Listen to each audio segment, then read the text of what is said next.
Duke, you suck. You shut your mouth!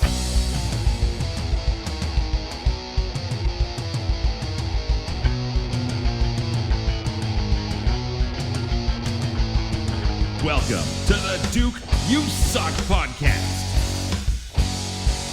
And now, Duke Durango. Hey everybody, welcome to the Duke You Suck podcast. It is my honor and pleasure to have my good friend on here. We go so far back, I can't even remember. Wavell Starr, the First Nation sensation. Welcome to the show, brother. Hey man, how you doing, brother? Long time no see. I am excellent. Yeah, we were chatting almost weekly there for a while, and then summer hit last year, and we got busy. Yeah. You gotta take a break, man. You gotta take a break every once in a while. And hey, beach life, and when COVID over the past couple of years, you get a chance to finally do stuff. I just kind of put the podcast away for a bit and put the phone away as much as I could and tried to. And enjoy definitely stuff. not to rehash it, man. But I think you and I did at least 3 podcasts last spring, last summer. Oh yeah, they were fairly intense subject matter.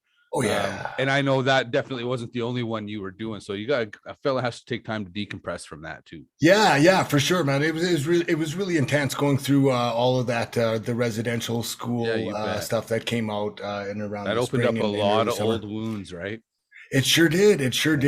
But one of the positives that we were saying back then, and you can see even more now, is that it opened up a lot of eyes and totally raised awareness to a level where it wasn't prior to this. So as unfortunate as it was, I think there's some positive that came out of it. Well, and that's honestly, that's what I'm glad to hear. Like if we can kind of, it sounds minimalist to say if we can change one mind, but I think through the power of podcasting and media, as much as we piss on the media right now, sometimes the power of media can bring awareness and help a cause, right? Like every now and then they fuck up and get it right. Yeah, every once in a while, for sure. And then people with all sorts of different beliefs, no matter what, everybody talks the common language when it comes to common sense and decency, right? Yeah, for sure. Yeah, decency is something, and unfortunately, on some level, it's funny how we can look at like something like that and say we need to treat each other with more decency, and then we hop on a faceless Twitter machine, and decency can go out the window, So anyways, that's enough about that. Let's talk about the Wavell Starr show. What's going on with you, man? Same old, my man. I've been working for a number of years, and I'm talking about like my career outside of professional wrestling, of course. You bet. So, I've been working for the past 8 years in the utility industry here in Saskatchewan. So been working for Sask Power, and it's been really good to me. It's a great company. It's a great corporation to work. And, I spent the first, I believe, 5 years with human resources, which is, you don't see a lot of wrestlers transitioning to human resources, but that's where I ended up. And usually we need a lot of sensitivity training before something like that. Yeah, totally. Yeah. And then, but after a while, eventually I saw that I would be, and I always felt that I'd be more effective in the space of Indigenous relations. Okay. So basically my role there is, whenever we have projects that are coming up, there's going to be some sort of impact likely to the Indigenous nations near and adjacent. So I facilitate those conversations and try to get collaboration to occur, I guess, basically is what I do from a high level. That must be interesting work. It's interesting, and sometimes it's really hard, and almost, sometimes it doesn't work. Like sometimes because your whole job's building bridges, right? Like everything you're doing is building a bridge. Yeah, absolutely. Yeah. Trying to build a bridge, and sometimes we get there, and sometimes we don't quite get there, right. and that's okay, because I learned early on that I can't take on everything. There's a whole history of stuff that happened before I got here. So and you can't die on every hill, right? Now. That's right. You can't, for sure not. If you think about your career, whatever it is, as not a sprint, but a marathon, then you got to pick and choose. Some shit you just got to let roll off your back and whatever, right? Yeah. Well, and what's funny is as you get older, that gets easier to pick and choose what that is. Right. You know what I mean? Right. That's when I was a young kid, man, I felt like I had to be fun. Every wrong had to be righted. Everything needed to be said. Everything needed to be shared. Everything needed to be looked after. Now it's kind of like, Totally. Because you understand that, hey man, it's not necessarily like you're just going to rattle everyone's going to end up rattling each other's cages. What happens at the end of it? Yeah. So maybe it's not always worth it. But when you're, for sure, like I think like in your 20s, I believe, is kind of that time where okay, I've been an adult for a couple of years. Yeah, you become a little aware of yourself, right?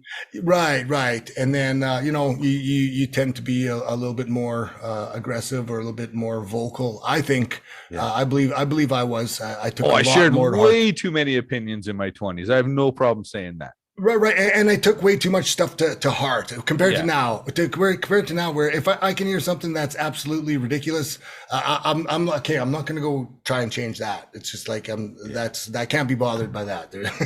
Well, and the thing is, like, you and I can sit down and have conversations, but at the end of the day, we're sharing an opinion and we're not trying to change each other's minds. Right. Where there's a lot of people that are out there trying to change your mind, and it's like, I'm not trying to change your mind. You asked for my opinion. This is my opinion.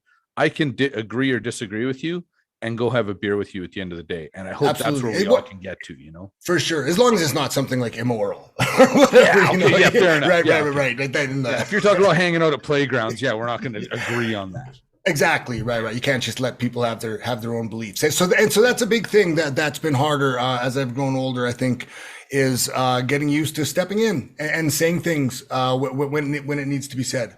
Whereas maybe before I wouldn't have in serious conversation. So talking about racism and stuff like that. Yeah. Conversations that you weren't as comfortable or confident to have, right? Right, because you put yourself automatically in an uncomfortable position. Well, even as I've been somewhere that's told the joke or been present to the joke, and there's times when you're laughing at a joke, you shouldn't be laughing at. You know what I mean? Right. But you're fitting in or whatever. Or now you kind of, Right. I just realized, we were talking about it the other night, my wife and I. My next birthday is 50. Do you know what I mean? Right. I like to think I'm at a point in my life where if you say something offside, I'm comfortable enough with myself to say, hey man, maybe we shouldn't talk like that. Right. Yeah, for sure. Or at the very least, I'm old enough to know that people are looking for your reaction. So if you you're approving of it, if you smile or if you laugh. So I've lots of times people have made jokes and I'll just like, I just no sell whatsoever. Like just a total deadpan until they move past. And I'm okay with that because I'm okay with silence. The truth is too, I've had people tell me jokes and I've laughed at certain jokes because I know the person and I know where the joke's coming from. Yeah. But I've also told them, do not repeat that joke. Right. You know what I mean? Because I know where it's coming from. Somebody else you're telling that joke to might not know where that's coming from. Yeah, for sure. For sure. And I mean, like the memes, did you see the meatloaf meme? Oh man, there's some stuff going around. Dude, like the recipe for cooking. I was like, someone showed me that. I was like, too soon. Well, and I was thinking, I always have this conversation because my wife is somebody that I'll laugh at a joke and show her something and she'll say too soon. And I always say, like, in the name of comedy, when is it too soon? Because I've been crying about something and made a joke and laughed. Yes. And honestly, that like in it's kind of like part of the wrestlers culture a little bit. Yeah. And I also know that like as a powwow singer, like we deal with grief and hard times through humor. Yeah. And so it's kind of like a coping mechanism, right? But there's also a time and a place, right? Like it's important no matter what kind of humor you're telling. Yes. If you think you want to tell racist jokes, I'm not going to step on your right to freedom of speech. I am going to tell you to know your audience because you're not free from consequence. Absolutely. Yeah. And people have to understand that now as well too. Yeah, man. You can say whatever you want. Like, I'm not somebody that offends easy. Like, and I forgot to say this to you before you start. One thing I tell every guest that comes on this show, I don't have a pile of viewers, so there's nobody to cancel. You can't cancel me. I'm generally not going to say anything. I'm generally not going to say anything too controversial. Right. So whatever heat you're willing to take, say whatever you want, because the heat's not coming down on me. And you can't. There will be a point where I'll say, "Bro, that's enough," but you can't really defend me. Right. No, I know exactly what you're getting at. Yeah, like it's you can say, like, I think it's Ricky Gervais was somebody I think was attributed to this quote, but I don't know if it's him. And he kind of said, like, people, you can't tell a joke anymore. And he says, you can tell a joke. It's just whether you're willing to put up the shit that joke generates. Absolutely. That's so right. Say what you want, but be prepared. Yes, for sure. Yeah. Know your audience and know the time. And correct me if I'm wrong, because you're somebody that tends to speak pretty glibly and off the cuff, right? Like you have a good sense of humor. Again, somebody that when you make a joke, I have to know where it's coming from, no matter what the joke is. Right. Right. So in the last 4 to 5 years, think of how your Twitter, how the comments you've made on Twitter and Facebook in the last 4 to 5 years have changed to now. Would you say they've changed? Would you say you're a little more conscientious? I can honestly say I am, but that's because I'm an idiot, right? Like I don't attribute that to everybody. Right. No, I would say that I'm definitely a little bit more conscientious where, I'm still, I'm saying what everybody's thinking. Yeah. And for right. Sure. I'm saying what everybody's thinking. And that's kind of the gimmick. And again, hopefully they know where it's coming from, right? Yes. Yeah. And for the most part, most people do. Yeah. But there's that odd chance when it does. Because you can poke fun at everybody. Like you can poke fun at the First Nation side, you poke fun at the whites, and it's because it comes from a good place. Right? Yes, for sure. There's a lot of white people that'd be like, "Oh, that First Nation guy said something rude about white people." Like, yeah, we had a pretty good fucking run. It's okay to give him some space. Yeah, well, but a lot of it is a lot of people pretty like I don't say anything that's too out there that people aren't gonna relate to or anything like that. Really. Well, you've never honestly said anything that I don't agree with. Like it does. I don't want to kiss your ass here, but really and truly, you've never said anything where I've looked at and said he doesn't have a point. Right. So it's, now let's talk about one thing I want to get into is your wrestling career. To me is something like I've not watched a lot of history on your wrestling, and I want to come back to this other stuff that's important, but mainly we've talked a lot about that stuff in the last little while, and I just want to talk about your wrestling, man, because it's something. You're somebody, I don't know where you came from. Just all of a sudden you and Richard Pound were at a show one day, and then you were at every show, it seemed like that, for years after. Yeah, for sure. So where did you first of all, tell me the story. I always like to hear how you got into it. When did you break in? Who did you train with? And then how did you end up at Stampede? Right. Okay. So I grew up as a kid, just loved it like everybody else. Right. Regina had the Stampede wrestling culture here every Tuesday night. And I went there once with my dad, my cookum and my mushums, with my grandma and my grandpa, couple cousins, and I was fucked for life, man. That first night, I think like Cuban Assassin brought out the powder and against the Hart Boys as a 6-man tag, and I saw the Cobra with the mask. And it was just like it was so larger than life, and the ring was so loud, and it was place. Dark. A lot of people don't realize the wrestling venue in Regina was pretty much exactly like the Pavilion in Calgary. Yes, it's beautiful, and it's just loud in there too. Dark, and the crowd is all in close, and it's just really intimate, and it was so larger than. So yeah, I was screwed for life, man. After that first show. So just got into Stampede wrestling, and it was really a thing between me and my grandmother, my cookum. Anytime she came to visit, I'd pull out the VCR and we'd watch Stampede wrestling and WWF and Hulk Hogan's Rockin' Wrestling and all that. Made a little makeshift ring in my basement, which was just bungee cords and skipping ropes across the unfinished. They got the post gimmicks or whatever with the holes in them. The telepost in the basement. Yeah. And I was small enough that I could actually hit the thing. Like I could lead into it. Eh? Yeah, I could lead into it and run ropes. At least one big bump. So I was in it's totally like fantasy thing since I was just a kid. Just loved it. Right. Fast forward to I played high school football. I was an all-star offensive tackle at 168 pounds. So offensive tackle. So that's a big man's spot where normally they push bodies, right? Yeah. So obviously I can hit. I've always been just this tough Indian kid, right? So that was my thing. I ended up making the Regina Rams. So I played 5 years of junior football with the Regina Rams, and after that, my athletic background, and I just felt like I had that competitive drive that I needed to get involved in something else. You were hungry. I was hungry to stay involved in it, but what else, right? So as I would go to college and play another 5 years of university football, or what do I do? And then I thought, hey, but I always loved wrestling. There was some locals were running some local independent shows, and I knew Sean Dunster.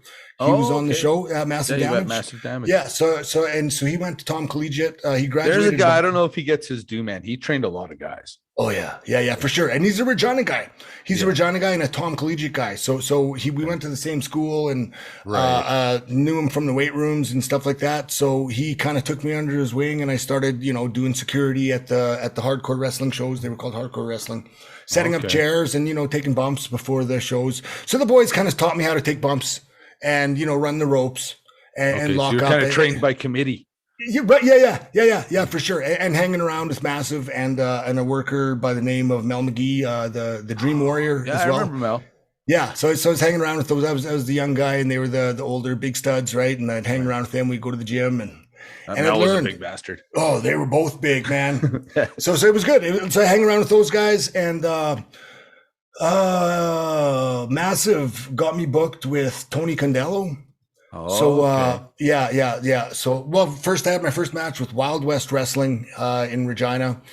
Leo Burke was there. Bob Leonard and Principal Pround were kind of running it because all the local guys kind of quit and jumped to a different promotion. Just indie wrestling stuff, right? Yeah, been there.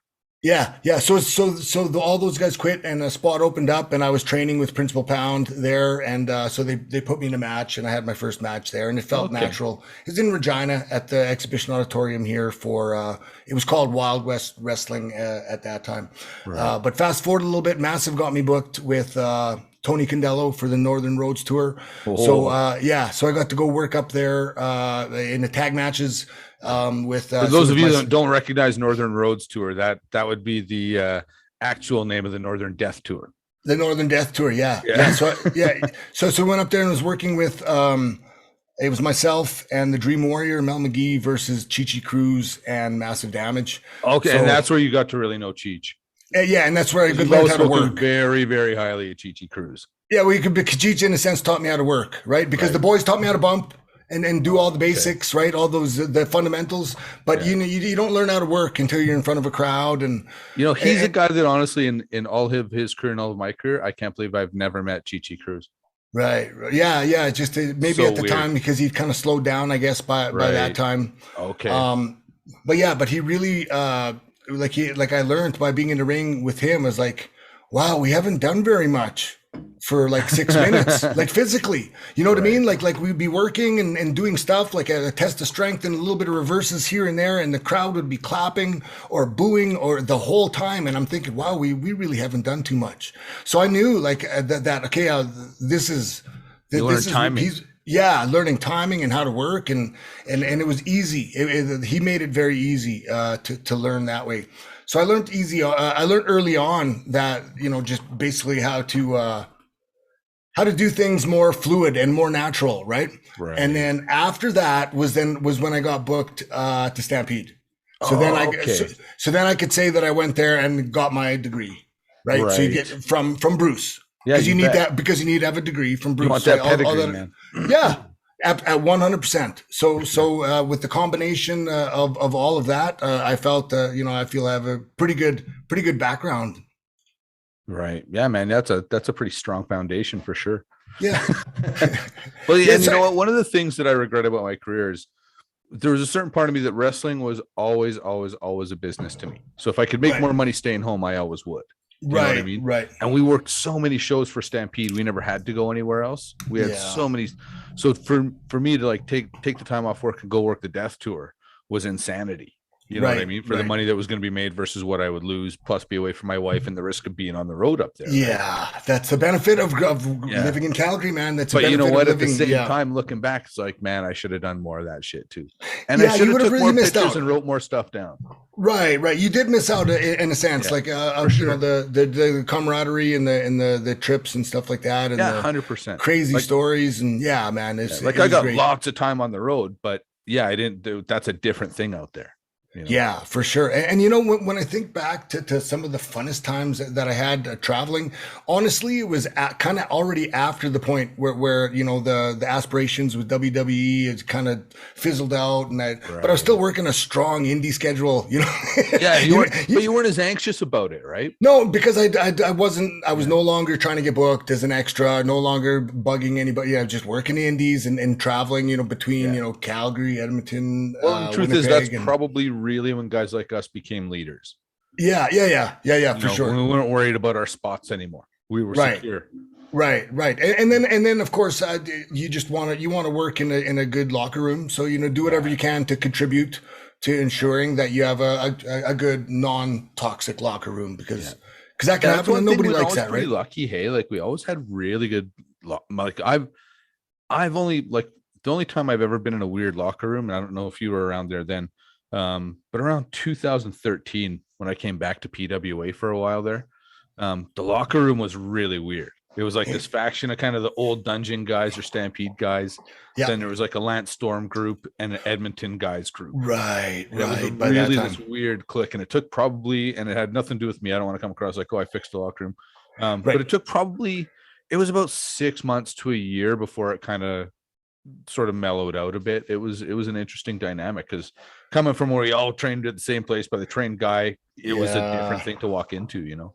yeah, for sure. That would have been yeah, that would have been a different dynamic, right? Because there was no Lance school back then. So basically, it was people that were working in Alberta, anyways. Is you're working for Bruce or Yeah. untrained, like bad, like the Well, I think shitty Massive might have indies. been running some shows even then, no? Or is that it still before Massive started running too? I think. By when? Let's just even say 2000. No, because 2000 he wasn't. 2000 he I wasn't don't running think he anymore. was around No, because I 2000. I remember don't he think came so. in to work. Him, Luther, and Tony Kazina came in because I'd just taken a break then, and him, Luther, and Kazina came in to work for that Western Canadian Extreme Wrestling. Rest right, Yeah, he was right with running out of Johnny Firefly. Divine. Yeah, you bet. Exactly. Yeah, right. Yeah. And what else? Massive was they were always training with Leo. Right. So they were in Calgary quite a bit. Was maybe he was working for Can-Am, Oh, probably because right? Ken Am ran a lot of shows around Because then. Can-Am was still running fairly strong Yeah, around that for time. So sure. so maybe that's why he was in Calgary around that time as well. I think that's why it was actually because we'd be in Calgary at the same time often. Right. Right. Yeah, Can Am was a promotion I never tried working for. They asked me a couple I, times, but I never right, never right, went. right. The I truth did is, once when I was rookie. well, the truth is, my brother went there and worked out his pay with them, which was very little. You know what I mean? I want to make sure we're talking about no money almost. But he worked the show, and after the match, they said, "Oh yeah, we don't pay guys for their first match. It that was just a tryout." And I thought that was Right, pretty right. fucking stiff. Yeah, Right? Like that, that was Carnage right off. so it The was bat. always like, and again, I'm not going to say who it was. They're not here to Yeah, defend themselves, and I don't plan yeah, I on, know, bro. getting into it. But like you We say, all a bit change. dodge, a bit We all dodge. we all change, man. I know what you're talking about and know what's happening, and I know how that culture was, man, because I was a young guy. I was a rookie. Yeah, And it's different now. they were not rookies, and I Yeah, was a rookie. And and maybe Johnny Devine is well aware of that culture as well. So but the thing but here's the thing. At the time I was like 220-pound ex linebacker. yeah, That was fucking tough, man. So when people, if they test me in the ring or what, like, I'm not scared is yeah. what it was. So they would try to pick up the pace, and I was like, I'm in better shape than these guys. If they want to keep up this pace, we'll just keep going, and they'll get tired because they're fat. Yeah. I mean that's what I was thinking. That's when it came right down to it. That's what I was thinking. Well, because you're a rookie, and they start to test you a little bit, and then so what do you do? So, but I was like, yeah, no, I just tough it out and keep grinding. Just go with them because pretty soon they'll stop because they're fat. And and Steve blow Wild up. at the time, yeah, Steve Wild at the time, like he's in good shape now, and he's older, and he's I haven't not seen, honestly, the man, same I haven't person. seen Hide Nor Hair Steve Wild for probably 15, 20 years. He's back in the business. He's working with Squiggy, I saw, and he looks really good. He's lost a lot of weight, and he's on a whole wellness thing. Again, but, a guy I think I've met Wild twice. I've seen him around, but I don't know enough about him to have a good or bad opinion about Steve Wild. Right. So I have a good opinion about him. Right. Like he's like, but at the time, what it was is they were veterans, and I was a rookie, and in a sense they were trying to pick up the pace a bit, and I just it didn't work. I just kept up until they stopped. Well, that was one thing. I mean, Bruce trained us a little snug anyways. So I never knew if a guy was just working or if they were taking liberties. So I would just always meet them where they were at and see what happened. Right. It's so the thing. So let's say Buddy shoots you off and says clothesline, right? Okay. Well, I'm running as fast as I can, and I'm 220 pounds, and you go ahead and kill me with your clothesline, and we'll see what hurts more, your chest or my arm. Right, you know what I mean? Like if you're gonna stick, because you know it's coming, right? They're gonna stiff you. Okay, well, I'm gonna run as fast as I can, and we'll see how easy it is on your bicep. Well, this one time there was a time where, and I don't want to pump my own tires, but I was working at a fairly high level. And actually I was out in the lower mainland in BC, and I was at somebody else's training camp where I knew somebody, and I don't want to name any names because I don't want to make anybody look stupid. There was this fairly fucking big kid in the camp though. And they were this guy was from the dungeon. Nobody else there was. So he put me over really strong, and told me like, lay it in strong with these guys, like show them how we were trained. All right. So we're hitting each other pretty hard. And these kids, they're all great trainees, like nothing negative to say about them, but there's this one big kid, and fire him off the rope for a clothesline. And I'm laying it in pretty hard, and he drops his chin. Ooh. Oh yeah. It hurt my bicep. Like I laid it in pretty good, and he dropped his chin. Right. So I could tell he was a little bit on queer street. Like he didn't knock him out or anything, but he was not happy. Like he was not impressed. To some degree, fair enough, but at the same time, keep your chin up. Right. Yes. We'll just take it properly, but just get your chin up. But yeah, did I lay it in? I did. Should you keep your chin up? 100%. Yes, totally. So anyways, I did give him an opportunity to lay that clothesline back in on me. Right. I'll give you an opportunity to get that receipt, kid. And he went to throw his best clothesline. Unfortunately, I could bump faster than his clothesline. So as soon as I felt that clothesline hit my chest, I was a memory. Totally. That's how you sell. Because he was a big kid. He legit would have killed me. He would have ate me up for sure. Yeah. It reminds me, I won't name names either, but I do remember someone that thought they were a veteran saying, I'm going to test you. And I was like, what? Right? And I was looking at this guy, but I don't think they ever played sports or whatever, but they're a veteran, so it's okay, whatever, he's going to test me. Right. And so we'd go to throw a chop. And so what do? I take the chop and throw a chop right back. Right? Yeah. And then he throws another chop. I throw a chop right back, and he says, quit bailing. I'm not bailing. I'm just chopping you back. Quit getting hurt by my chops. Quit getting hurt by my chops. Yeah, it was so funny that he said, quit bailing. I didn't bail. Like he would chop me, and then I would chop him right back. And he got mad. So he chopped me, chop him back. Quit bailing. Yeah, see, and a smart guy would have kicked you in the stomach and chopped you again to cut you off, right? Right, just cut me off, right? Yeah, that's how you deal with a guy like that doesn't get it. Right. But still, when you tell someone I'm going to test you, well, okay, well, I'll be ready for your test, and that means when you snug me, I'll snug you back, and because that's what you got to do. Otherwise, you roll over. You can't just roll over, right? If you roll over when someone starts doing that, then what? Well, that's the weirdest thing one of the weirder things I've heard anyone say to somebody in a ring. Like, I'm going to test you. Like, no, I'm going to test you. No, this was before going out, like with the spray bottle. Okay, buddy, here we go, bro. I'm going to test you. What? Right? And I was thinking, what do you mean? Oh, okay, I guess I better get focused and start thinking. So, like, is it going to be a shoot? Like, what's going on out there? Right. Like, are we going to, like, what? You're going to pick it up? And, like, but the thing is, like, so what? A person could blow you up if they're in better condition than you. And I'm like, this dude is nowhere near the condition as me, so he's not going to blow me up, right? And then other thing is to stiff you, so you stiff them back. Yeah, exactly. And none of us were pussies that time, right? Right. Like, some of us were better wrestlers or whatever. Maybe there were some guys, there was definitely guys in that dungeon that were better athletes than me. But one thing I'll say, like, you might be tougher than me, and you might want to give it up. But I'll tell you right now, you're not just fucking meaner than me. That's not a thing, right? Like, right. We're all tough guys because we're down there. But I'll tell you right now, most guys, I'm meaner than you. So if you want to play this game, it's going to get ugly. Right. Yeah, and that's where that makes a big difference, right? That makes a big difference. Yeah. I think for me, one thing that helped also is which is so backwards to how things are now, but I broke in during a time, like in my football career, where hazing was a thing. There was a rookie night. And you know what? If they did that shit nowadays, like the people would be fired. Whoever's in charge of the program would be fired and suspended, and licenses would be stripped and all that kinds of stuff. But dude, what we did as football players on rookie night, and for me, like at the time, I was like, just fuck whatever. I don't give a fuck. It's whatever. So we went. Yeah. If you sell, then that's how they're getting you. If you don't sell, then they don't really get you. Exactly. but like the things that we had to do, I'll give you, I don't want to get anybody in trouble, but like generally what you do is, okay, rookie night starts, all the rookies go into the shower naked and they start throwing cold water on you. Right.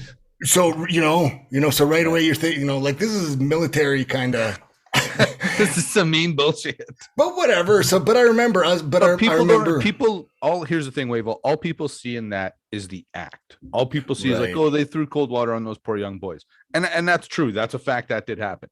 But that galvanizes those young boys as part of the team. People don't understand that part of it. Right. There's psychology to it. There is a huge head game to that, because the guys that would just it can go too far, and I want to be clear on that. It can really and I remember seeing something like that before too. So I can recognize that, but you could definitely see the ones that were minimized any sort of damage or trauma or whatever you want to call it, just by like whatever, just don't sell, go through it, do whatever take it was, your medicine and go home. Yeah. So I did come up through a time like that where I was, I knew I was aware of head games and hazing and when people, maybe aggressive or now is bullying or whatever. So, getting into the business, I was aware of all that stuff. So I think that kind of helped protect me. We didn't really do any of that, right? Like, no, not in this territory anyways. No. Everybody got sure the same. not. Like we beat the shit out of each other the same. For sure not.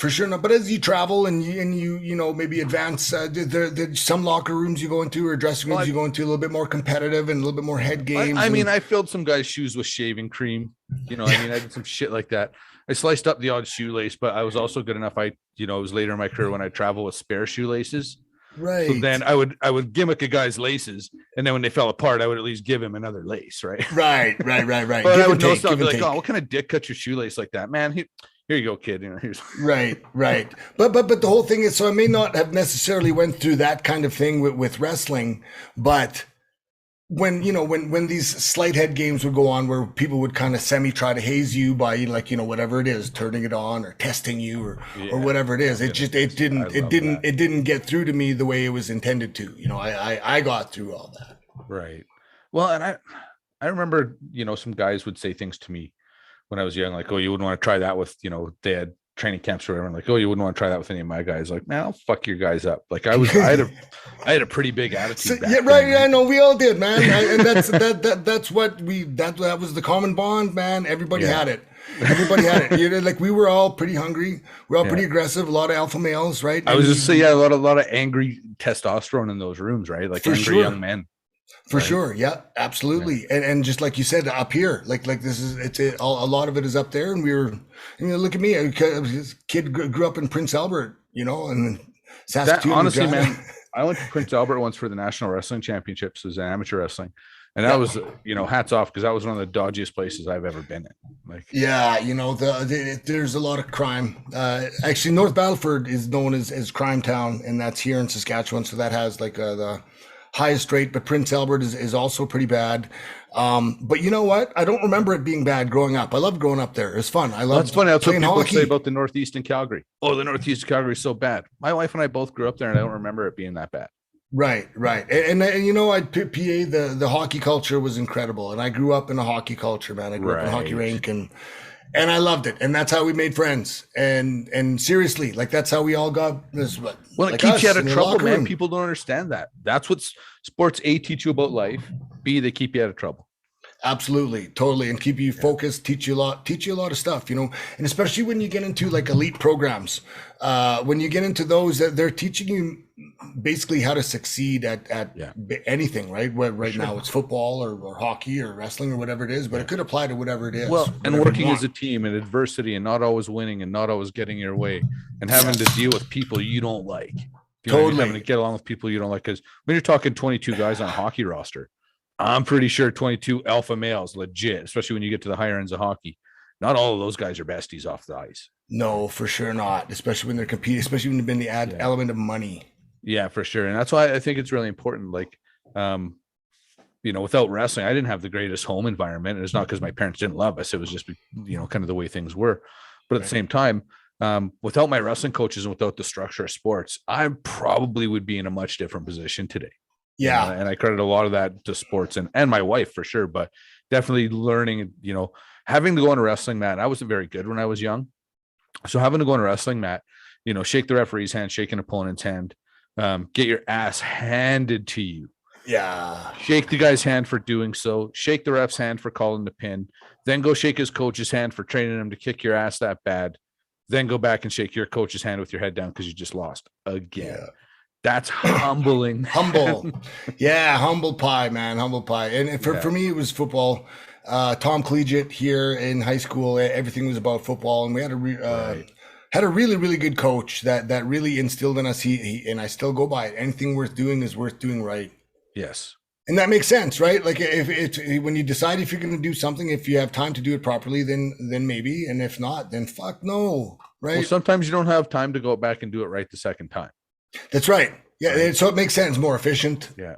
Generally right? In life, you got one chance at it. You got one shot. Yeah. So don't waste time, right? Pick something and do it all the way or not, right? And I just felt like he really made me feel proud to work hard every day of practice and not be the last one, and to try and encourage others and to challenge. Don't be afraid to challenge the ones that are ahead of you on the depth chart, give them that's what you're there for. You push them, man. Guys. Push them. Yeah. And I remember actually I was telling my son about this. I did have a little bit of that chip on my shoulder, competitive edge, high school, grade 11 football. I remember like when it come to hitting drill, I would purposely line up to make sure I went with the grade 12.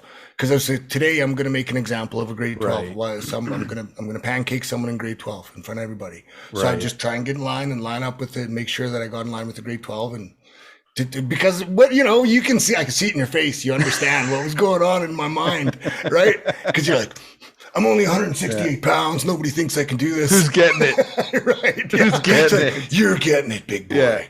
Yeah. Yeah. You don't want none of this.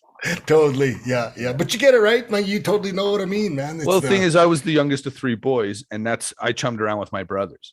Do you know what I mean? So when I took a beating, it wasn't from one of my own friends. It was from my older brother or one of their friends. So when I played football, it was always, so when I was playing football, exactly to your thing, there was always the big kids in your grade.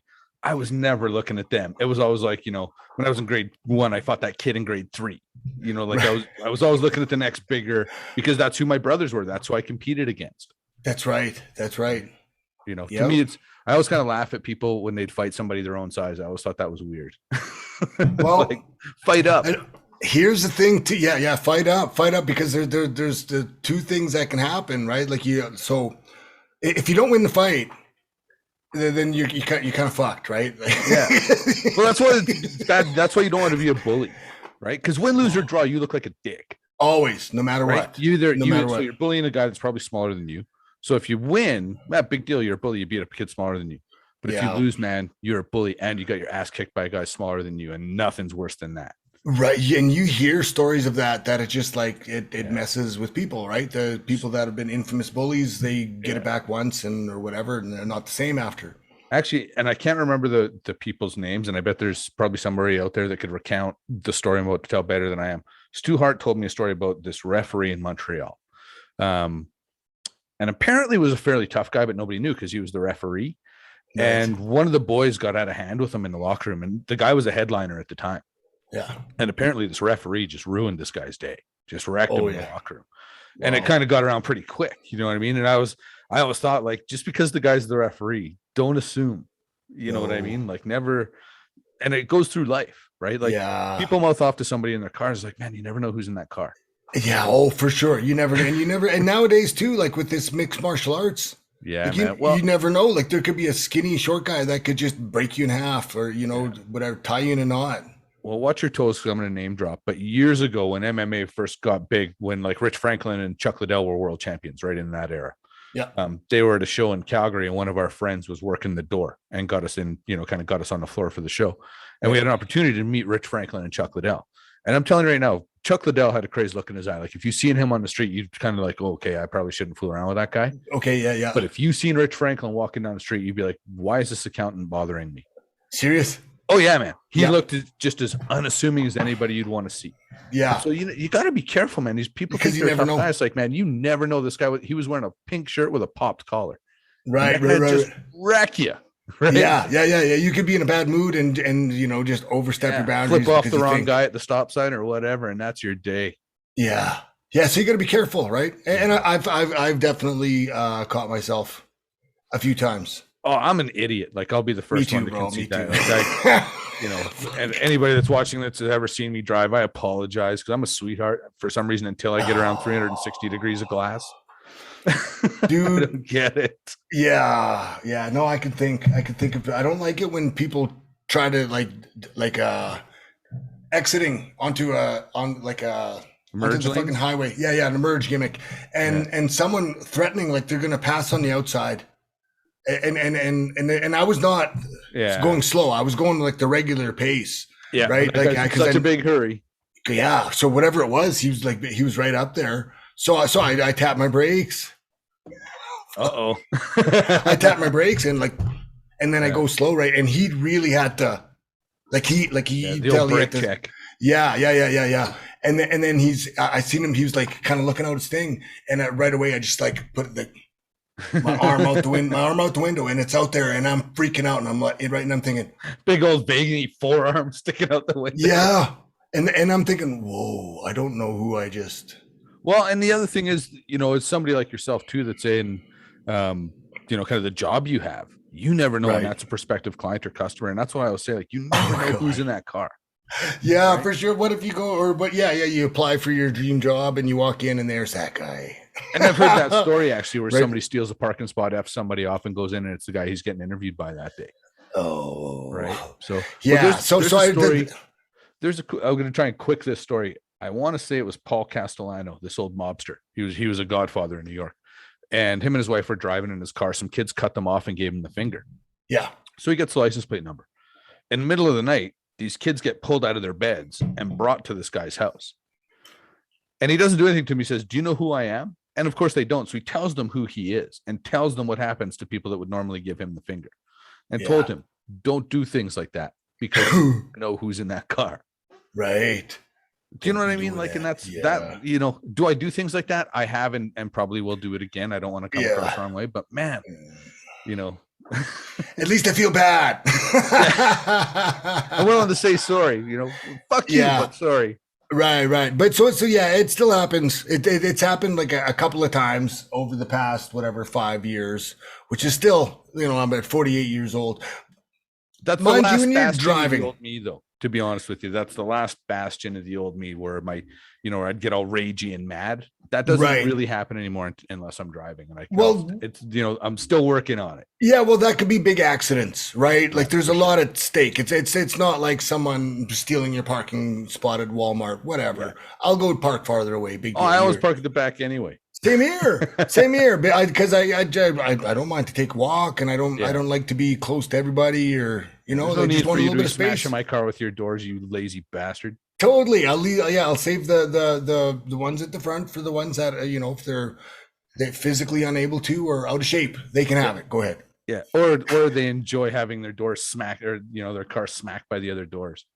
The worst is when you ever get one of those spots where you're close. So, hey man, I'm nice and close to Walmart. All of a sudden, zoop, for sure. If you're close, you're gonna have people on both sides. I'm that guy when people park. I park on if I go to Walmart at 7 on a Sunday morning, there's like a football field of parking spots between me and that store. It's 7 in the morning on a Sunday, right? You're going in there with the mission. You know what you're getting. Oh, that's a recon mission when I go shopping, right? Same here, man. I hate shopping. Together. Do you and your girl shop together? Because we shop differently, right? For me, it's a recon mission. I have a list. I get what's on the list. I get the hell what's out of the and get totally. Out. She's got a list, but then goes up and down every aisle just in case you forgot something on the list. Right. There's a whole experience to it. So honestly, but her way's better. My way's just faster. But with the pandemic, it's okay. Everyone just dropped them off and wait in the vehicle. Yeah. Right. You go, hey man, we don't need to overcrowd the stores, right? Yeah, no, that's one thing I'll openly admit, we do not grocery shop together. That's not a thing. Right. Grocery shopping is, did you ever use that Instacart thing? No. So I've used it twice, and it's like, man, it's really, really convenient. It's pretty cool. Online? But yeah, it's like skip the dishes. So obviously it's like you're spending money on it for groceries when you can just do it yourself. But it's your time's really, worth something, man. I can always justify that. Like if you make X amount at your job, if it takes you an hour to grocery shop, you can convert that, right?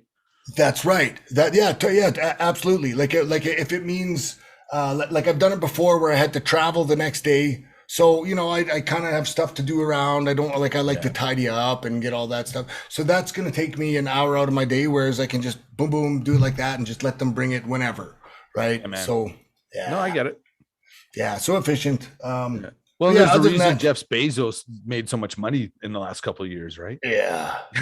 He's doing well, isn't he? Yeah, Jesus. I don't think he's going to be hurting for cash anytime soon. Like, No, I don't think so either. wouldn't you like to know the financial catastrophe it would take to fuck up like Jeff Bezos and the Warren Buffetts and Bill Gates of the world? What kind of financial collapse would have to happen to hurt those guys? Yeah, no kidding. But wouldn't it be good to see? I Like serious. wouldn't hurt The my world feelings. would pop. Yeah. Oh, it'd be a huge pop. Like, Everybody loves them, but people would pop if they fell, and that's you just know what? the way I it love is. their Society sucks. I love that they can give more money to social programs than I can. And so Right. hopefully they can help people with their wealth. I love their ingenuity. I love their will to create, Yeah.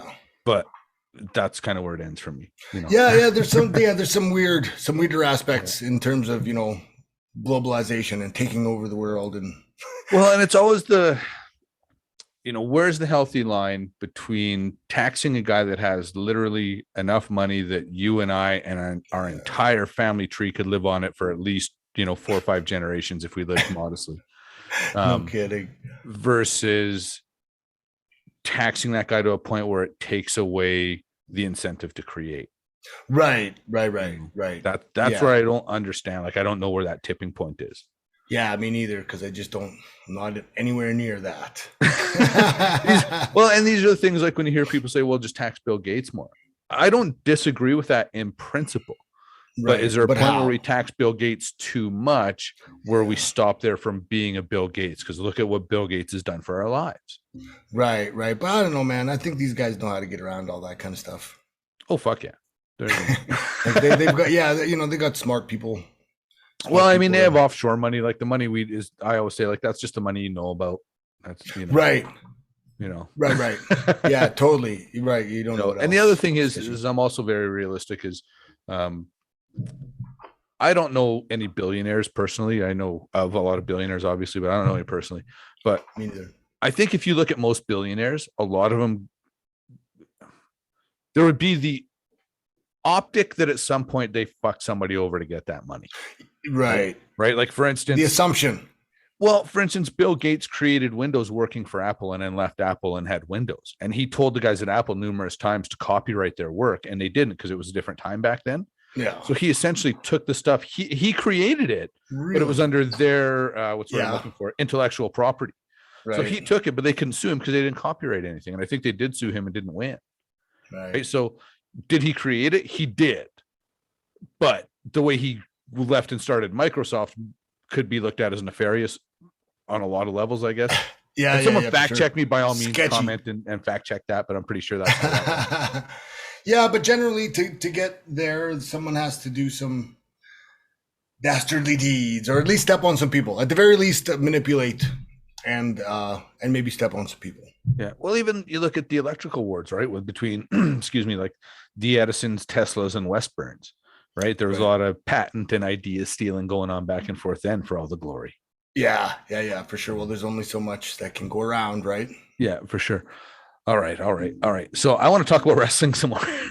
Shit. Let's talk wrestling if you want. Yeah, let's talk about wrestling. Because here's the thing. We all kind of lost touch. Stampede slowed down. We all started losing touch and going to do other things. And the next thing I know, you're in OVW. How did you end up in OVW, man? There was... they put a call out. I saw a call out to the dirt sheets, whatever I was watching at the time, and I applied. And I just got an email back from Jim Cornette. And really? Yeah. And I ended up going down. So I got accepted to the camp. There was a charge to it. So I went looking for a sponsor and I found a sponsor. And then I also had to raise some funds to pay for the flight down there. Right. So I did that and everything was fine. And I went down there. The registration fee covered the hotel. So I went to the OVW open tryout and I did pretty good. There was, I don't know how many people were in the tryout, over 100 maybe. Right. And there was a handful of us that were invited back to participate with the WWE class. Nice. So I was lucky enough to get through that. Jimmy Cornette, personally, he liked me and he thought it was a good idea, the gimmick. And so that was that. He came and spoke to me during one of the drills and took some information down. And then after the camp was over, I actually went to work a Stampede show. I worked a Stampede show for Bruce. I can't remember what his name is right now, but he used to have a big tall fella that worked for him, and I wrestled that big Bill tall Bell. fella. Oh, no, Carnage. Yes, Carnage. Yeah. So I worked a match with Carnage, and on the way home, we got a call. So I can't remember if it was at home or my mom called my dad because I was with my dad. Okay. Yeah. And we went to the Flames game as well. What a fucking cool trip. Now you're thinking back, eh? Yeah. And on the way home, I ended up speaking with Jim Cornette on the phone. Oh man. And that is a pretty cool trip. Yeah, man. And then he says, yeah, we're going to invite you back down here and we'll see if we can try to get you on paper with the WWE and we'll get you set up at a place to stay here. There was a suburban lodge where you could stay there for a weekly rate or a monthly rate or whatever it was. The suburban lodge, eh? Yeah, it was set up with the sounds classy. It's so small, dude. Like it was really, really small, but I lived there. Yeah. So ended up going down there and just did good. Got invited back, so moved down to Louisville and spent close to a year there, I think. Okay. Going to the WWE classes at 8 a.m. Monday, Tuesdays, Wednesdays we'd have TV. Thursdays we'd have off, and then house shows Friday, maybe Saturday or Sunday. Right. So it was good, man. It was good. It was my experience. It was kind of like working for Stampede, but with lots of work, with more structure. Yeah, more shows. Right. And maybe about this because we had lots of shows for Stampede. Yeah, for sure. So there's regular shows, but more like structured practices, like being on a football team. Right. Right. So the shows would be like the games. Yeah. But the practices were practices. You were drilling all those. Yeah, and we would go through drills, right? Right. The same way that you go to football and you have. You start off with warm-ups and then you break up into offense, defense, and pass scaling, whatever. The practices had a structure to it, and then Rip coached like a coach. Yeah. So I did that. To get to learn from Cornette, man, that must have been a hell of an experience. Yeah, for sure. Well, Jimmy was he would come around for the TV and be in contact here and there. So once a week. But the day-to-day learning was from Rip Rogers. Oh, geez, even still. Yeah. Okay. So dude, amazing. Learning so much. Yeah, for sure. The psychology and the knowledge about the business. It was great. It was great. And anybody that like him and Danny Davis, they both recall the Stampede venues. Right. The Victoria Pavilion there, Stampede in Calgary, and then the Exhibition Auditorium here in Regina. Right. They're just perfect for wrestling, right? So everybody remembers them. And yeah, so I had a good time in OVW and ended up running out of money and coming home, but had a good kind of built up my name a little bit as a good hand, whatever, which is I don't like if a guy here's the thing, man. And I was like, people always ask the question, why didn't you make it? And I always say, like, there's so many variables. Totally. And the fact that a guy like you with your, and this is, maybe I'm a racist for saying this, but a guy with your look, your ethnicity, and the way you can flat out work, the fact that you didn't make it bigger is like, what the fuck else do you need in this business? Like, I don't understand it. Thanks, man. I totally appreciate it. But looking back at it, it could be the gimmick could have been the double-edged sword, right? Because the gimmick was kind of what got me. Well, I mean, besides the look and the but they always change the gimmick once you get there, anyways. Right. They always sign you and say, "Hey, kid, we love the way you look, we love the way you walk, we love the way you talk." Then they sign you, and they want to change the way you look, the way you walk, the way you talk, and I wonder why you can't get over it. Right. So when it started in the business, maybe got some opportunities, like for example, by foot in the door with Stampede. Maybe because the gimmick might have had something to do with it, because it's an appealing gimmick and you had Red Thunder, Morris, and Calgary, right? So it's an opportunity. And then also we had Bob Leonard and Principal Pound. That might get you and in. Adrian. And that might get you in, man, but you could work. Right. So the also had the work part, right? Yeah, a gimmick's only going to take you so far. Right. And then, but you get there, you get close to the door, when it's, waiting, it's look like, am I going to get signed? Am I going to get signed? We got nothing for you. Nothing for you. Right. And then, well, they ended up signing to Tonka. Yeah. Right. Well, and the same thing happened to Tiger After Khan, that- right? And then they went with Tiger Jeet Singh, I think. Okay. Right. Right. Yeah, Right. yeah. Right. The boy, I can't remember if his name's Tiger Jeet Singh or, but yeah, they went with, Right. a taller guy that in my opinion wasn't near the worker. Right. And maybe he might have been had some sort of like political. Well, his Like, dad wasn't was his dad- was Tiger Ali Singh, right? So his dad, there was a Right. second generation thing there for sure, and I don't want to Yeah. minimize that, but it's kind of like the guy Right. didn't get over anyways. Yeah.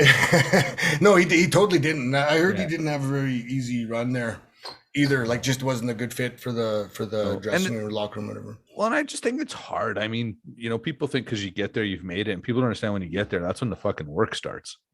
Right. Yeah, for sure. And then you see that to get through the system is tough. And then, what is the factor that gets people through? It's hard to say because it's such a crapshoot when you see people like, say, Harry Smith, for example. You would have thought he'd have been main eventing long ago. Yeah. Right. And it's just for whatever reason is just not getting the opportunity or whatever it is. Yeah, and you kind of wonder, is it politics? Is it, because it's obviously not his look. You know what I mean? It's not a look. Or it's his obviously ability not or his his wrestling talent. skills. Like, so you kind of look and say, well, it's got to be something But political. what is it? Yeah. But what is it? Right. Because I always look and, and again, I think why I question why somebody like yourself doesn't make it is because I look and I see lots of really, really good people there. But then I see lots of people that I'm kind of like, how do you have that guy and you don't have Harry Smith on your roster?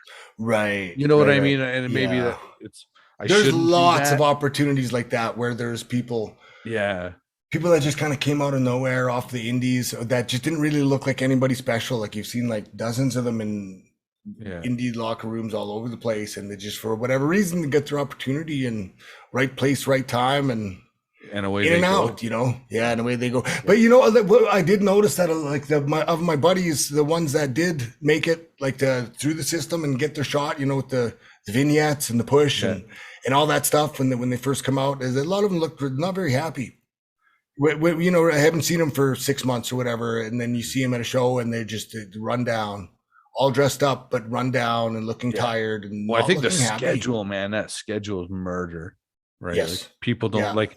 We had it, we worked because we all still had jobs, right? And so we'd wrestle 4 nights a week and have full-time jobs still.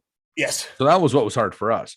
But when you look at that schedule, I mean, when we first started training, the closest example I could have was we spent a lot of time around Davey at that time. Right. And he would come home. Cool. He would get home Tuesday afternoon. He'd be home half a day Tuesday, Wednesday, and be gone Thursday. Right. Do you know what I mean? They were home for a day and a half a week. Yeah, maybe check out a workout at these days. And that would be it. Like, he would go for a bite. We had the opportunity to work out with him here and there, and he would literally go from the airport to the gym to try and meet us. Yeah. Right? Like, dude, let me tell you, like that was something huge for me because I was like obviously big mark for the Bulldogs growing up. And then getting involved in Stampede there and kind of hanging around and hey man, there's Davey, right? And I remember after the first show that I worked, Bruce said, "Yeah, we're going to Earl's for a bite to eat," and I was like, "Oh, okay, I'll meet him there because I'm by myself, right?" Yeah. But I'm down. I'm there. I'm gonna go. I got invited. I'm gonna go. So I jump in my car and I head there by myself. And I happened to show up at the same time as Davey. Fuck. I'm marking out, laughing, just thinking back because this is Friday night at Earl's in Calgary, and I'm a Regina boy, dude. So I'm like fired up, right? Because this place is just loaded with people. You're trying to be cool, right? You're trying to be. And I'm walking in with Davey, and the heads are just boom, boom, boom, boom. Yeah. Everybody's staring at Davey and like pointing at him and talking about him. And I was like, wow, this is like, I'd never, like, he's just so over walking into a restaurant. And I was like, wow, this is cool. Yeah. It's a wild thing awesome. When you see, like, I went to, we spent a lot of time with those guys. Like, I would go to Harry's soccer games with, Davey and Diana and Harry's little sister Georgia. Not just me, like my wife would go, we'd all just kind of hang out all day. You guys were real close. I remember that. Yeah, man. And that guy would not, like, he would literally sit there for a whole soccer game and he'd stare at the field watching Harry play. But there was never a time there when he was not staring at that field at the same time trying to sign an autograph. You know what Right. I mean? Like Right. it was unbelievable to, and he handled it so well. Like he never Yeah. fucked anybody off one time. Right. It Right. was, No, it I was thought he was awesome, and it was yeah. just cool that he was there. And also around that time, he was like he had another run with the WWF. I think at the time it still was, but he Oh had yeah, another well that was run. just before the Heart. That was right around Heart Foundation. He'd become the first European champion there. Him and Owen had a Yes. crazy match for that belt. Right. Right. Right. Yeah. Well, Yeah. actually, So that's when I learned how far out things get booked because I had no idea because I didn't understand the business when I first right. broke in, right? And Yeah. so he'd won the European title and told us that he was going to be working Sean at this show for the European title a year from when he was talking to us.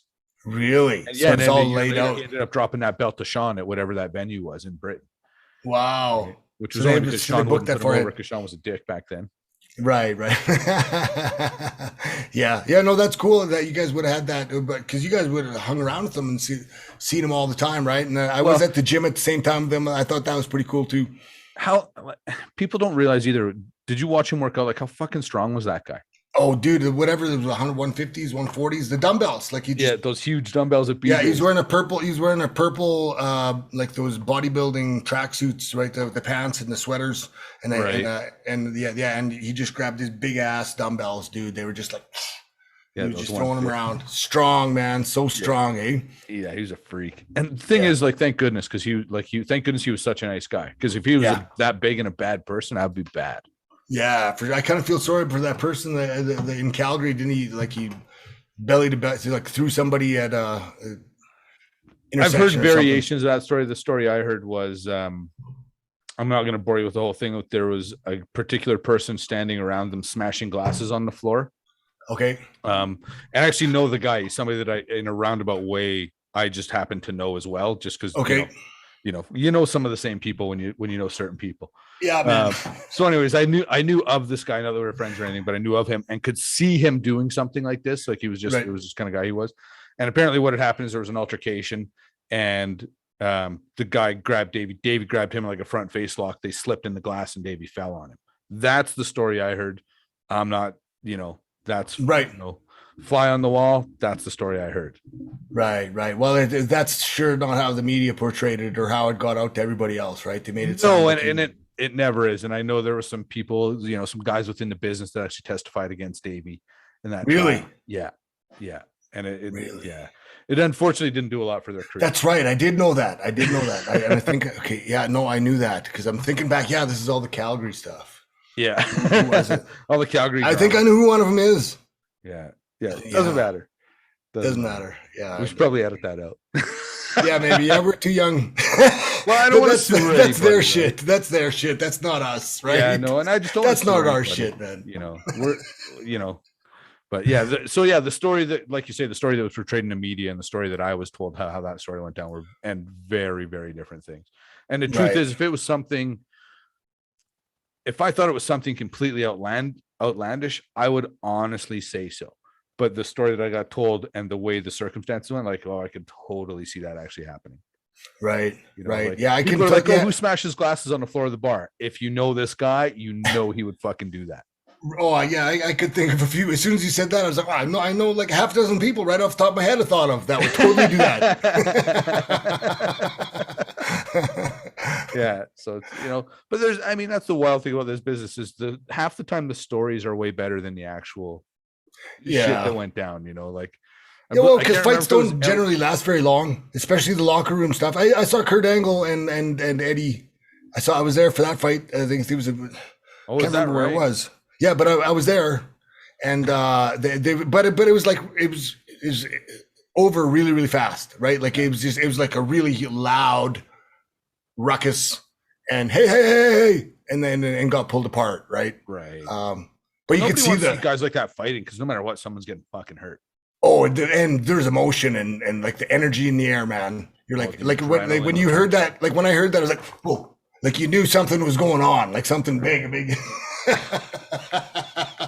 Yeah. And either of those guys I wouldn't want to fool around with, right? Like that's I actually was just watching a thing today. There was a little documentary on the network, and it was Rey Mysterio talking about all the matches him and Eddie Guerrero had in their life, kind of their life together. Yeah. And I think Eddie Guerrero, tell me if I'm full of shit. I think Eddie Guerrero, for as many accolades as he gets, is still one of the most underrated guys. Like, Right. Yeah. I see people's top for how good 5 he lists was. of all time, and I put Eddie Guerrero in my top. I don't give you 1 to 5. I just say these are my 5 favorites. Right. But Eddie Guerrero's always been in my top 5. I've So always good. loved Eddie Guerrero, but you don't see him in a lot of those top 10 lists. As one of the all-time greats. Right, for sure. But I think that he's definitely the worker's worker, right? Oh, Like yeah. a lot of the guys that understand the grind and all Right. that kind of thing can see that, right? Well, and Ray made a point today that I'd never picked on, but he's 100% right. Like, there's a lot of guys that are good baby faces and a lot of guys that are good heels. There's not a lot of guys like Eddie that were equally as good at being a baby face as they were at being a heel. Absolutely. He could flip the switch. He could do both things equally as well. And that to me is like, I've always been told, like, oh, you were such a great heel. Yeah, but I'll be the first to admit I was a 100% dog shit baby face. Right? Like, well, but did you ever get a chance to really work on it, though, is what it was? Because you're such a strong heel that everybody naturally puts you in the heel spot right away anyways, right? Yeah, well, probably the last few years of my career. So, I mean, you're only working 25 matches a year kind of thing. Right. So the last, Yeah. the last kind of 2 years, I think the fans knew I was getting ready to quit and just made me a baby face anyway. Yeah. So. No, dude, you get it. Like, no, seriously, same with me. It's like if I'm going someplace, it's generally as a baby face because too old to be a heel. Yeah. Like, yeah, if I go wrestle somewhere right now and the people that remember us, man, they won't boo you no matter what you do. Right. So you just go with that, like, the grouchy old man here to kick some ass, aggressive, and no bullshit. Yeah, get out of here with that. Here's the thing. I'm fortunately at a place like it's hard for me to still go to shows. I'll admit that. I went to one a while ago and it was tough to be there. Yeah, I don't go unless I'm on it, but I try to watch a little bit here and there. Yeah, or like I just the get indie the fever, shows. man. I'm scared if I go, I'll get the fever and want to wrestle. Right. Well, yeah. 50's sure. coming around the corner. Like, oh, geez, I started wrestling when I was 11, amateur style. Like, I get it. Wouldn't it be cool if I could have a match in my 50s? Yeah, man. You know what? I was going to do the Northern Tour this year. Whoa! I was about to go, but I don't think it's going to go, man. I guess, with the Omicron, because it was supposed to start February 8th. Oh, it's supposed to start February 8th. So I did one show for Tony recently, maybe a couple months ago. And how's Tony Candello doing? He's still in good health? He's still doing well? Well, he had a bout with bronchitis a little while there. And I was like, you sure you don't have COVID? It's not fucking COVID. I got tested. It's not fucking COVID. So anyways, he got better after that. He's still doing good. He's still involved. Like he books shows here and there, and when was looking to run the Winter Roads Tour, the Northern Death Tour, right this winter.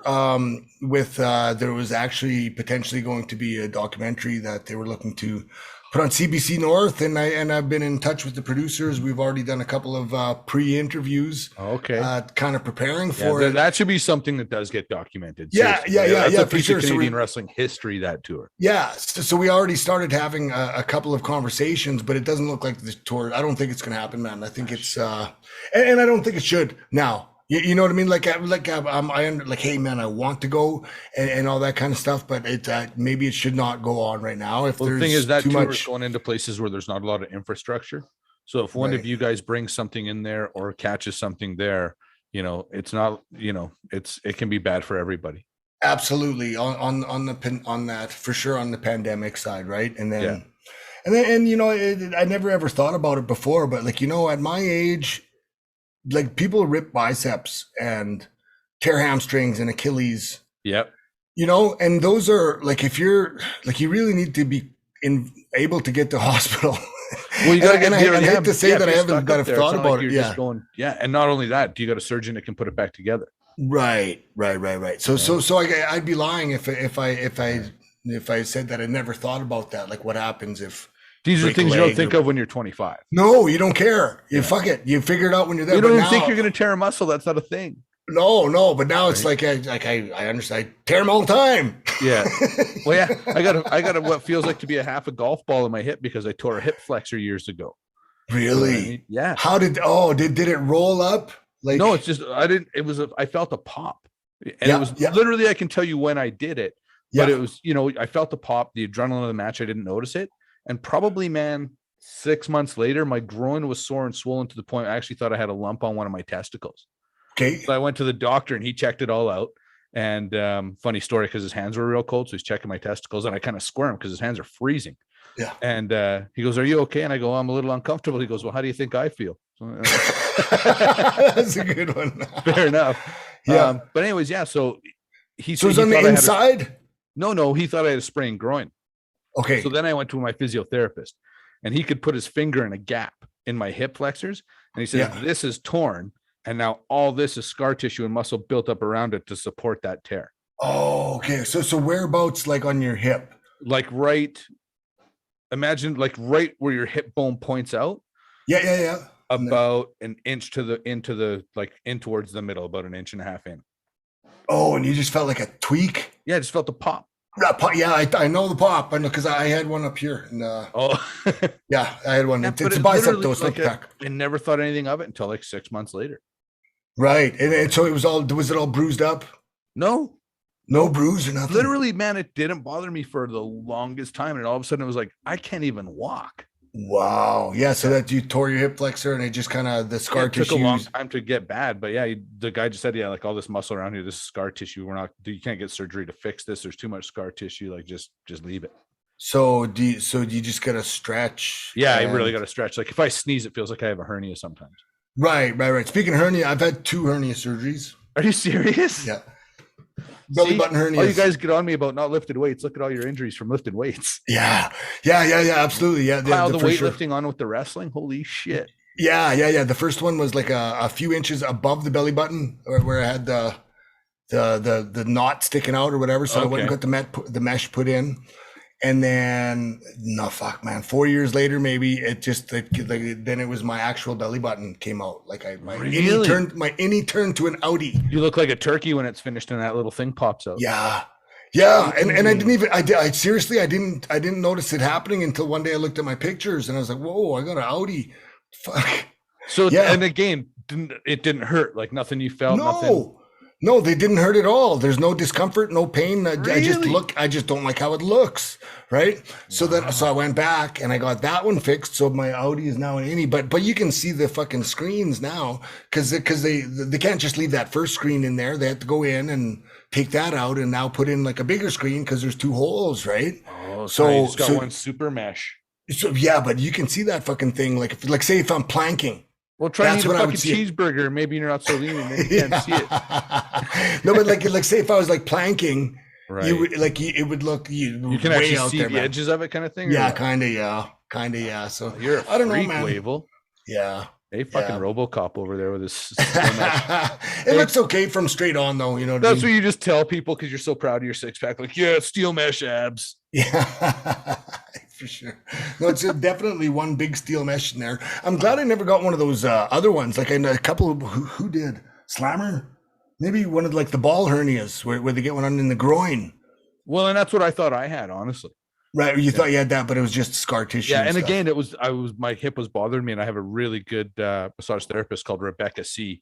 Yeah, she's actually a fascial stretch specialist. Oh, cool. Yeah, so I go to her and I'm like, hey, can you check on this? Then she's just like, yeah, same thing because my groin was bothering me again. She's like, yeah, you just got to stretch more. Like it must hurt like hell, the treatments, right? Because you're breaking up scar tissue. Man?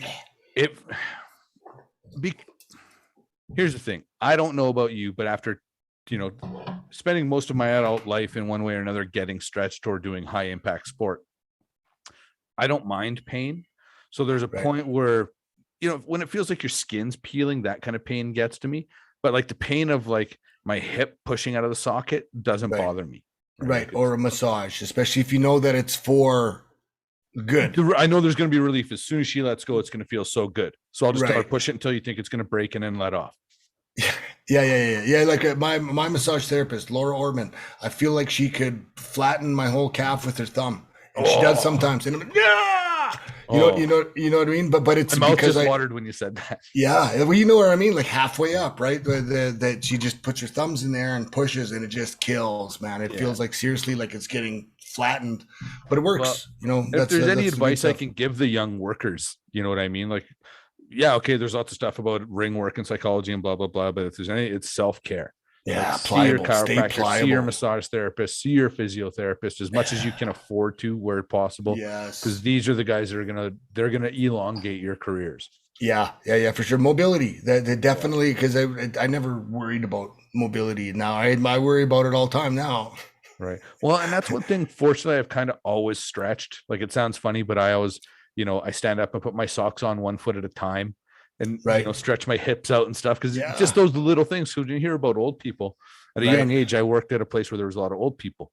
Yeah. So they were always falling and breaking shit. I was like, okay, so obviously their balance goes, their core strength and balance goes because they can't.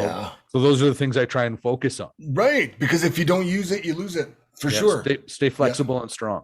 Yeah, definitely. So I've been working on it too as well. I bought like one of the stretching gimmicks, the straps and the stretching gimmicks. Yeah, one of those things. So I actually work the stretching gimmick. Yeah. It's a stretching strap, and I've got a couple of massage balls, like one of them that's bigger. I just work more on my lower back and my neck, and then I've also got a lacrosse ball, which is really I good. find the lacrosse ball handy, man. Yeah, for sure. So I do all that kind of stuff. I've got an Everlast roller. I got a rolling pin, and I have a Theragun. Oh, nice. How do you like that? I love that thing. In fact, literally as soon as we're done here, I got a knot in my neck forming right now. Wow. I hunch up when I'm doing these. Yeah, I got a knot forming right here. As soon as we're done, I'm going to go upstairs, grab it, and go to work. Wow. How much does that cost? Is it? I went crazy because I'm a fool, right? I never buy the base model of anything. I was no. I bought the Theragun Elite, and it was $700. $700, but well worth it, I bet. Well, I use it probably between my wife and I. We use it a couple times a week. So if you figure every one of those is a quick massage, that would add up pretty quick. Yeah, totally. Totally. So, but man, on your IT band, like going down the sides of your thighs, right? That's heaven. Like, it's heaven pounding that thing flat. The IT band, there's so much tightness from it. Actually comes with a little chisel head, so you can scrape it. Ooh. Oh yeah, see my mouth just watered again. Physical reaction to stuff. Yeah, it sounds good. I get to get into more of that. I also tried body tempering recently, so that's with kind of like foam rolling, except the rollers are big metal rollers, and you lay still. So they put like the big ass metal roller and like roll it up your back, and it's like, I would like that. Yeah, like steamroller up your back.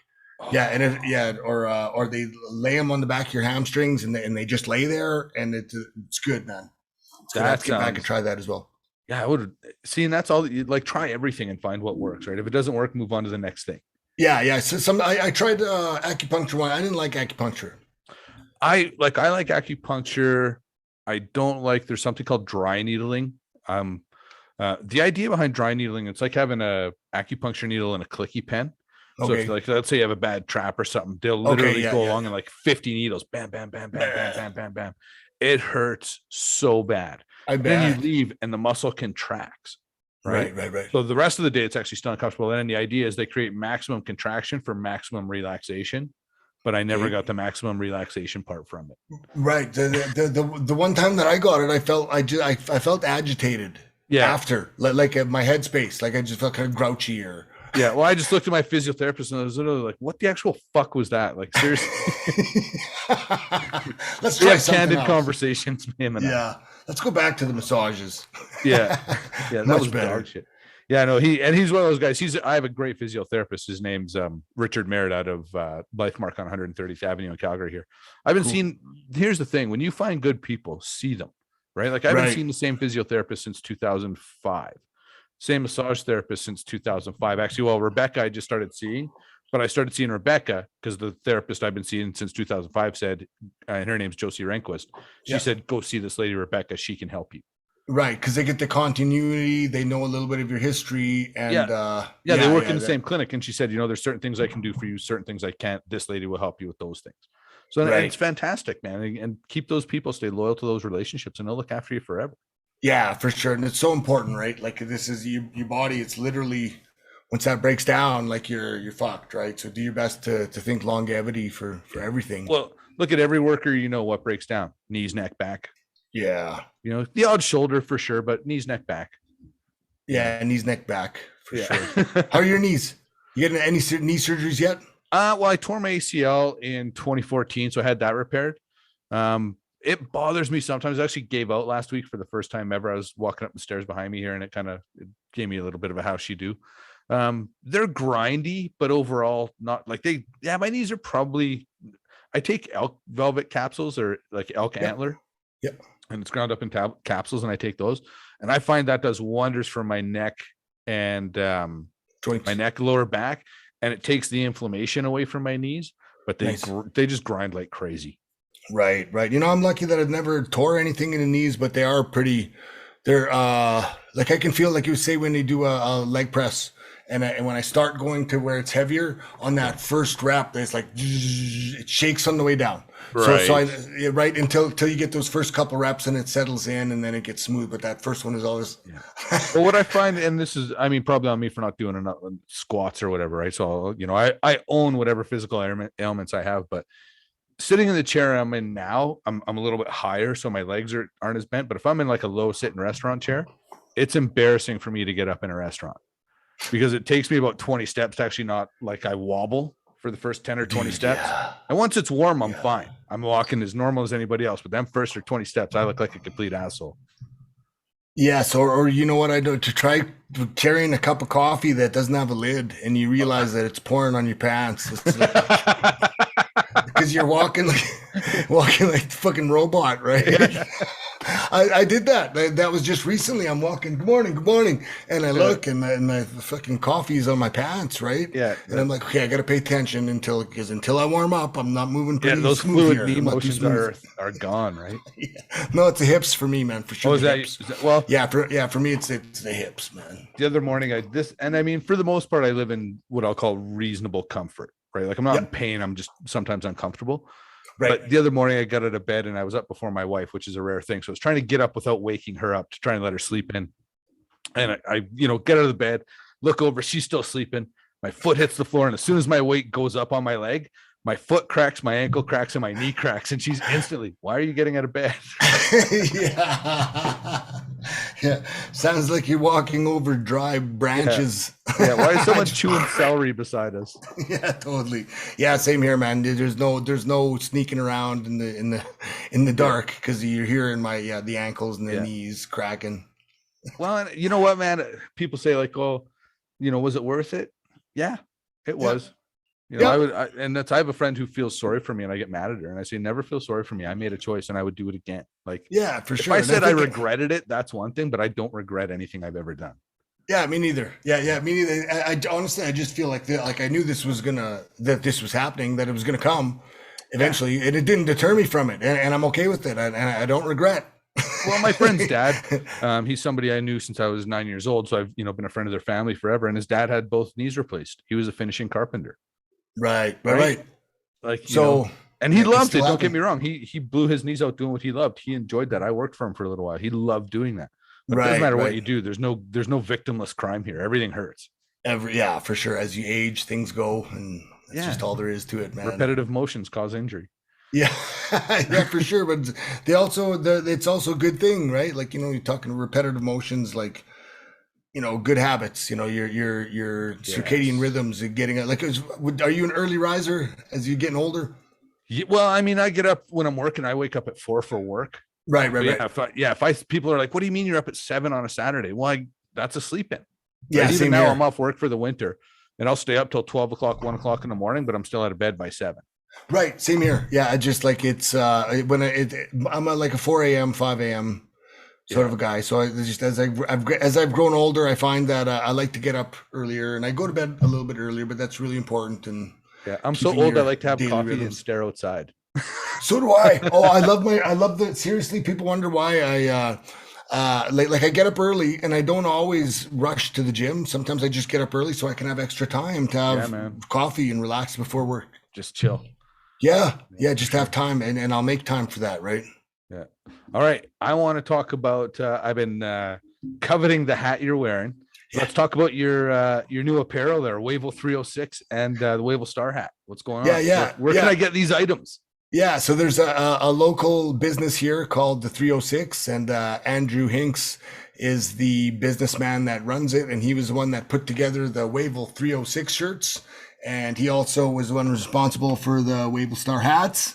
And so I've got them here. So if anybody wanted to get a hold of a hat or a shirt, they can certainly hit me up. Wavell Starr on pretty much any social media, and all of it is pretty much public. So anybody can get a hold of me on Facebook or Twitter, Instagram, all that stuff. Right on, brother. On that note, let's call her a day here. This has been a really good catch up, and we're going to do it again soon because I do want to come back and revisit. I've been thinking a lot lately about, after all our conversations last year, what's changed. And I think that's an important conversation for us to have. Yeah, for sure. That'll be good to have sometime around like late spring, early summer, when it'll be 1 year later from all of the news, and so that would be really good. And I'd like to have you on. I haven't done to recently, but I'd like to get you and JP on a Wrestlers Roundtable here sometime, doing a Facebook Live gimmick. I'll get a hold of you guys, and I got to figure out how to screen share. And basically, what I'll do is I'll put something up, and then we'll just all talk about it. And that's easy. Man. We don't have to plan for it. We just do it off the cuff. Yeah, no, man. I love the format of your show and can't wait to come on again. It's always fun. Okay, thanks, bro. You take care, and thanks for having me on. Thanks again, Wavell. Have a good one. Duke, you as well. You suck. You shut your mouth.